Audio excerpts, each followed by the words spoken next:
आज एक बहुत ही इम्पोर्टेंट टॉपिक प्लास्टिड्स हम लेकर आए हैं, जो सेल का एक बहुत ही इम्पोर्टेंट ऑर्गेनेल है।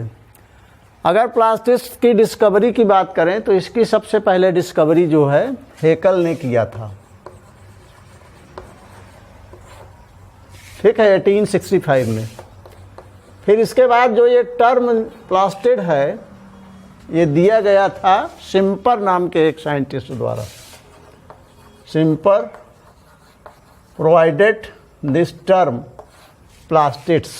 ओके, अब प्लास्टिड्स जो हैं इनका शेप डिफरेंट टाइप का होता है, जैसे कुछ जो हैं फ्लैट होते हैं, कुछ स्मॉल होते हैं, कुछ जो है स्फेरिकल होते हैं, कुछ ओवल होते हैं, कुछ जो है मतलब इनका शेप जो है डिफिनिट नहीं होता है।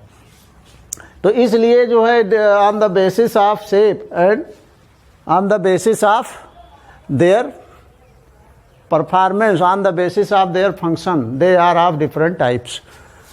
इनकी प्रेजेंस कहाँ कहाँ होती है, मतलब ये कहाँ कहाँ पाए जाते हैं? Found in all eukaryotic cells, सारे यूकैरियोटिक सेल्स में पाए जाते हैं। और ये मेनली किस में पाए जाते हैं? प्लांट्स में, इन प्लांट्स, मतलब एनिमल्स में नहीं पाए जाते। कुछ एक्सेप्शन है, जैसे उगलीना है तो उसमें ये जो है क्लोरोप्लास्ट पाया जाता है, जिसमें फोटोसिंथेसिस की प्रोसेस होती है। इन सम प्रोटोजोअन्स, तो हम कह सकते हैं कुछ प्रोटोजोअन्स में भी ये पाए जा सकते हैं।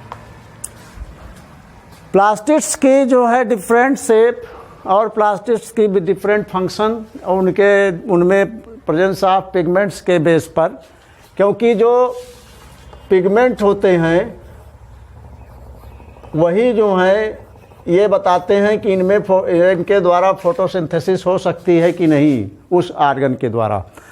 तो पिगमेंट्स के बेस पर ये 3 टाइप्स के होते हैं। एक को कहते हैं हम ल्यूकोप्लास्ट, दूसरे को कहते हैं क्रोमोप्लास्ट और तीसरे को कहते हैं क्लोरोप्लास्ट।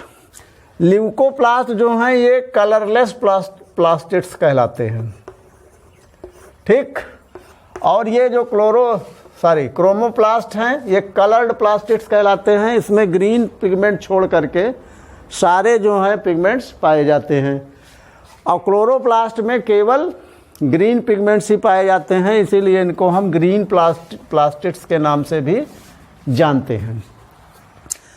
तो अब आइए हम एक एक का जो है डिस्कस करें। ल्यूकोप्लास्ट जो हैं कलरलेस प्लास्टिड्स कहलाते हैं और ज़्यादातर ये अंडरग्राउंड पार्ट्स ऑफ प्लांट्स में पाए जाते हैं, जैसे पोटैटो का ट्यूबर है या जो है एम्ब्रियो है, उसके अंदर ये मिलेंगे। इसके अलावा इनका जो है, क्योंकि ये कलरलेस हैं तो they do not help in photosynthesis. इनका मेन काम क्या है? स्टोरेज ऑफ सब्सटेंसेस, मतलब ये सब्सटेंसेस को स्टोर करते हैं। तो डिफरेंट टाइप्स के सब्सटेंसेस के स्टोरेज के बेस पर इनको हमने कई टाइप में बांटा हुआ है। एक जैसे पहला है एमाइलोप्लास्ट, दूसरा है एलायोप्लास्ट और तीसरा है एल्यूरोप्लास्ट। एमाइलोप्लास्ट जो है इनका काम क्या है? दे स्टोर स्टार्च, ये स्टार्च का स्टोर करते हैं और अंडरग्राउंड पार्ट्स में पाए जाते हैं। और इनका बेसिक काम क्या है कि मतलब स्टोरेज ऑफ फूड को स्टार्च के रूप में करेंगे, जैसे पोटैटो का ट्यूबर, पोटैटो ट्यूबर। और इसके अलावा जो है जैसे एम्ब्रियो है उसके अंदर भी ये पाया जाएगा। एलायोप्लास्ट क्या करते हैं? They store oil and fat, oil और फैट का स्टोर करेंगे। जैसे कैस्टर सीड होता है वो एलायोप्लास्ट का एग्जाम्पल है। एल्यूरोप्लास्ट क्या है? इनको हम प्रोटीनोप्लास्ट भी कहते हैं, क्योंकि ये प्रोटीन का स्टोरेज करते हैं। तो यहाँ पर हम लिख सकते हैं स्टोर प्रोटीन्स। और इनका एग्जाम्पल है जैसे मेज, मक्के में, मतलब ये एल्यूरोप्लास्ट या प्रोटीनोप्लास्ट पाए जाते हैं। अब now second is the chromoplast. Chromoplast कौन से प्लास्टिड होते हैं? जो जिनमें डिफरेंट टाइप्स के कलर्ड पिगमेंट्स पाए जाते हैं ग्रीन को छोड़ करके।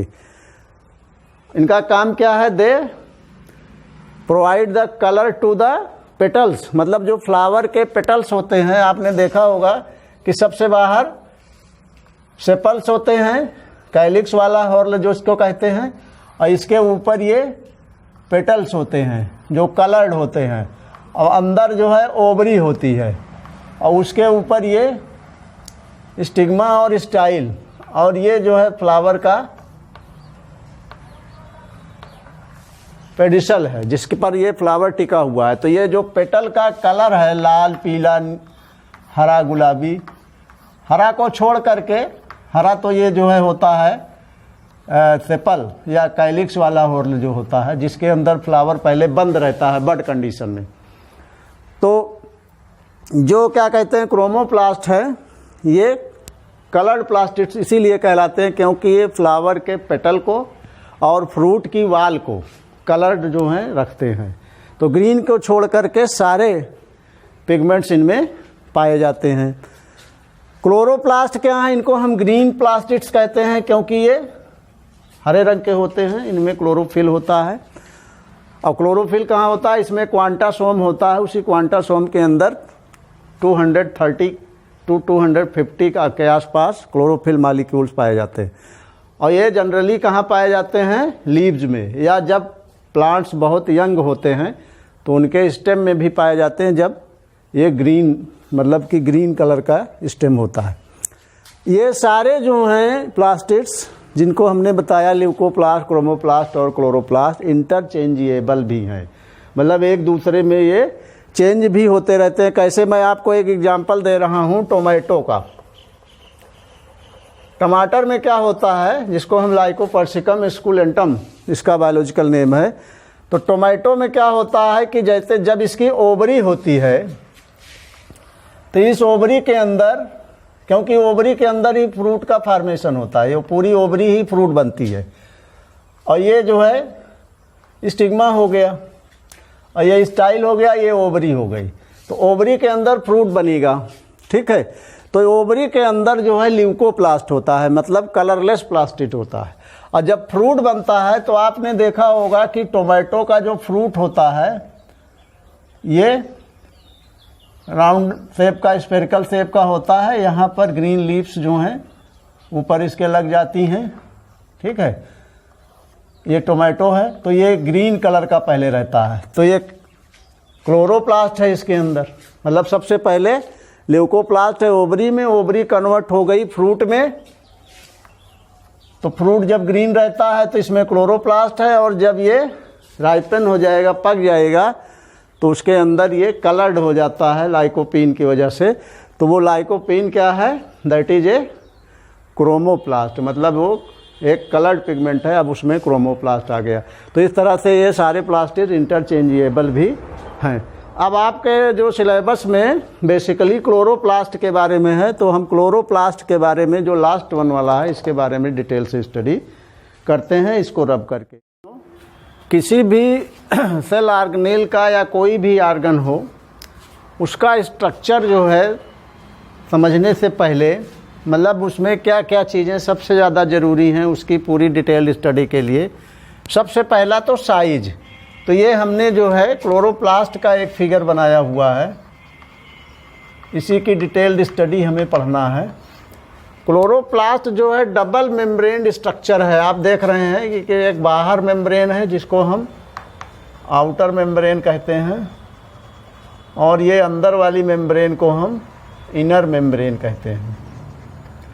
इसके अलावा आप ये देख रहे हैं क्वाइन जैसी स्ट्रक्चर हैं जो एक के ऊपर एक रखी हुई हैं, इनको हम ग्रैना कहते हैं। इसका सिंगुलर ग्रैनम होता है। तो ये क्वाइन एक दूसरे के ऊपर क्वाइन लाइक स्ट्रक्चर, जैसे 1 रुपये 2 रुपये के सिक्के होते हैं वैसे हैं। और ये ग्रैना जो हैं एक दूसरे से ज्वाइंड हैं, और जिस स्ट्रक्चर से ज्वाइंड होते हैं इसको हम स्ट्रोमा लैमेली कहते हैं। तो 2 ही मेन पार्ट हैं क्लोरोप्लास्ट के अंदर, एक ग्रैना जिसके अंदर लाइट रिएक्शन फोटोसिंथेसिस की होती है, और दूसरा पार्ट है स्ट्रोमा जिसके अंदर फोटोसिंथेसिस की डार्क रिएक्शन होती है। ग्रैना जो है लाइट को एब्जॉर्ब करने का काम करते हैं, और स्ट्रोमा में मतलब क्लोरोफिल का एक तरह से एक्साइटेशन होता है, और स्ट्रोमा के अंदर कार्बन डाइऑक्साइड का जो है यूज होगा, और यहाँ पर कार्बनिक जो कंपाउंड है, ऑर्गेनिक कंपाउंड है, उसका फॉर्मेशन होगा। ठीक है, जैसे कार्बोहाइड्रेट का जो फूड मटेरियल है। तो सबसे पहले हम क्लोरोप्लास्ट की साइज़ की अगर बात करें तो ये 4 माइक्रोन से 8 माइक्रोन इसकी साइज़ होती है। शेप जो है इसका लेंस शेप का, मतलब लेंस शेप्ड हो सकते हैं, ओवल शेप के हो सकते हैं, या जो हैं स्फेरिकल हो सकते हैं। ठीक है, लेकिन एल्गी जो होते हैं दे show different shapes of chloroplast. जैसे हम कप शेप्ड की बात करें तो जो क्लेमाइडोमोनास एल्गी होता है, ठीक है, जो ग्रीन एल्गी के अंदर आता है, उसमें कप शेप्ड क्लोरोप्लास्ट होता है। यूलोथ्रिक्स में गर्डल शेप का होता है। स्पाइरोगायरा में स्पाइरल, जैसे स्पाइरल नाम है वैसे स्पाइरोगायरा है। बाउचेरिया में डिस्क शेप का होता है।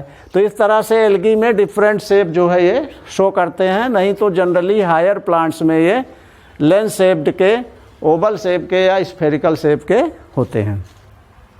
एक क्लोरोप्लास्ट में कम से कम जो है 40 to 60 ये ग्रैना होते हैं, जो आप क्वाइंड स्ट्रक्चर देख रहे हैं। और ये ग्रैना जो हैं मेम्ब्रेन्स से कवर्ड होते हैं, और इन मेम्ब्रेन्स लाइक स्ट्रक्चर्स को हम थाइलाकॉइड्स कहते हैं। और हर थाइलाकॉइड में क्वांटासोम प्रेजेंट होते हैं, और एक जो है क्वांटासोम में कम से कम 230 से लेके 250 230 to 250 क्लोरोफिल मॉलिक्यूल्स होते हैं। मतलब ये क्वांटासोम ही मेन स्ट्रक्चर है जिसके अंदर क्लोरोफिल हैं, और यही क्लोरोफिल क्या करते हैं, लाइट को एब्जॉर्ब करने का काम करते हैं, जो क्लोरोप्लास्ट में पाए जाते हैं, जिसको अभी हमने उधर जो है जब आपको चार्ट बना के शो किया था तो उसमें बताया था कि ये फोटोसिंथेसिस का काम करते हैं। क्वांटासोम इसलिए हम कह सकते हैं कि they are the structural and functional unit of the chloroplast, और ये बात जो है सबसे पहले पार्क एंड पोन ने बताई थी। अब अगर हम स्ट्रोमा की बात करें तो this is all rest things which are present inside the chloroplast is called as stroma. Stroma के अंदर 70S राइबोसोम्स होते हैं। इसके अलावा डीएनए होता है, लेकिन डीएनए सर्कुलर होता है। तो आप ध्यान दीजिए कि राइबोसोम्स जो हैं प्रोटीन फैक्ट्री कहलाते हैं, मतलब इनमें प्रोटीन की सिंथेसिस होती है, और डीएनए से जो है हेरिडिटरी कैरेक्टर्स कंट्रोल होते हैं। तो एक तरह से इसको हम क्लोरोप्लास्ट को हम क्या बोल सकते हैं, सेमी ऑटोनॉमस स्ट्रक्चर्स। इसी तरह से माइटोकॉन्ड्रिया को भी यही बात कही जा सकती है कि they are semi autonomous structures. ठीक है, इसके अलावा राइबोसोम्स भी प्रेजेंट होते हैं। ठीक है, तो ये स्ट्रोमा की मतलब विशेषता है। और ये जो है आपको मैं बता ही चुका कि ग्रैना के अंदर लाइट रिएक्शन होती है फोटोसिंथेसिस की। फोटोसिंथेसिस बहुत डिटेल में आपके एक मतलब चैप्टर ही है, उसमें हम लोग स्टडी करेंगे। तो ग्रैना में जो है लाइट रिएक्शन होगी फोटोसिंथेसिस की, और स्ट्रोमा के अंदर डार्क रिएक्शन फोटोसिंथेसिस की होती है। अब क्लोरोफिल की अगर मॉलिक्यूल की हम बात करें तो ये भी जो हैं कई टाइप के होते हैं, जैसे chlorophyll A, B, C, D, E, bacterio chlorophyll A, bacterio chlorophyll B, bacterio विरिडिन। ठीक है, क्लोरोफिल ए जो है जितने भी प्लांट्स होते हैं सब में पाए जाते हैं। क्लोरोफिल सी जो है ब्लू बैक्टीरियल, यार क्या कहते हैं, ब्लू ग्रीन एल्गी के अंदर, रेड एल्गी के अंदर जो है डी पाए जाते हैं। ये जो बैक्टीरियो क्लोरोफिल ए और बैक्टीरियो क्लोरोफिल बी हैं, ये पर्पल सल्फर बैक्टीरिया के अंदर पाए जाते हैं। और ये जो बैक्टीरियो विरिडिन है, ये ग्रीन बैक्टीरिया के अंदर पाए जाते हैं। और ये सी जो है ब्राउन एल्गी के अंदर पाया जाता है।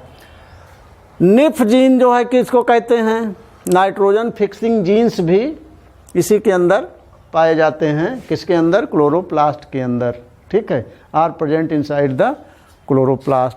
तो ये क्लोरोप्लास्ट की एक डिटेल्ड स्टडी हो गई। और नेक्स्ट जो है वीडियो में हम लोग नेक्स्ट जो हमारा टॉपिक होगा that will be the endoplasmic reticulum. Okay.